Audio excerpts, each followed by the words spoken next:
আসসালামু আলাইকুম। আসসালামু আলাইকুম আমার প্রাণপ্রিয় ভিউয়ার্স, আশা করি ভালো আছেন, সুস্থ আছেন। প্রাণপ্রিয় ভিউয়ার্স,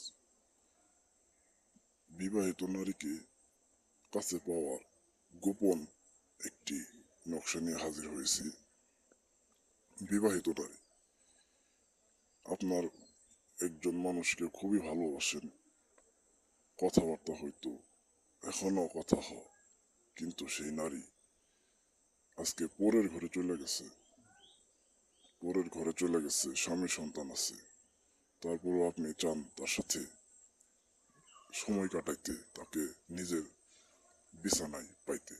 আপনি তাকে বিবাহ করবেন না, কিন্তু সারা জীবন তার সাথে যেন মেলামেশা মিলন করতে পারেন, এরকম গোপন একটি নিয়ম খুঁজতেছেন, যে নিয়মে কাজ করলে সারা জীবন সেই নারী আপনার কাছে আসবে, আপনার সাথে মেলামেশা করবে, সবকিছুই করবে, কিন্তু কাউকে বলবে না, প্রকাশ করবে না।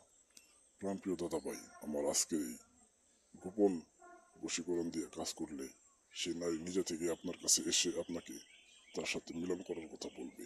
তার স্বামী সন্তান থাকা সত্ত্বেও আপনাকে সে আদর সোহাগ করবে। কিভাবে কাজ করবেন আমি তার নিয়ম বলে দিতেছি। দয়া করে চ্যানেলটাকে অবশ্যই সাবস্ক্রাইব করবেন। নাম্বারটাকে সেভ করে রাখবেন। নিজেরা কাজ করতে না চাইলে বা নিজেরা কাজ করতে না পারলে আমাকে জানাবেন। আমি 24 ঘন্টার ভিতরে নারী পুরুষ বশীকরণ, পলাতক ব্যক্তি হাজির করা, বউ চলে গেছে, মামলা মোকদ্দমায় জয়ী লাভ করা, সকল সমস্যার সমাধান দিয়ে থাকি। সকলেই ভিডিওতে দেওয়া নাম্বারে যোগাযোগ করে এই কাজের জন্য সমাধান নিতে পারবেন। আর অন্যের বউকে বশীকরণ স্ক্রিনে যে নকশাটি দেখতে পাচ্ছেন, এই নকশাটি জাফরান মেসের কালি দ্বারা অঙ্কন করে সাদা কাফনের কাপড়ের ভিতরে এই কাপড়টিকে কবরস্থানে গিয়ে পুঁতে দিয়ে আসবেন, নতুন কবরের পশ্চিম কোণায়। আর এই নকশাটি অঙ্কন করার আগে আমার কাছ থেকে অনুমতি নেবেন এবং কাঁচা দুধ দিয়ে গোসল করে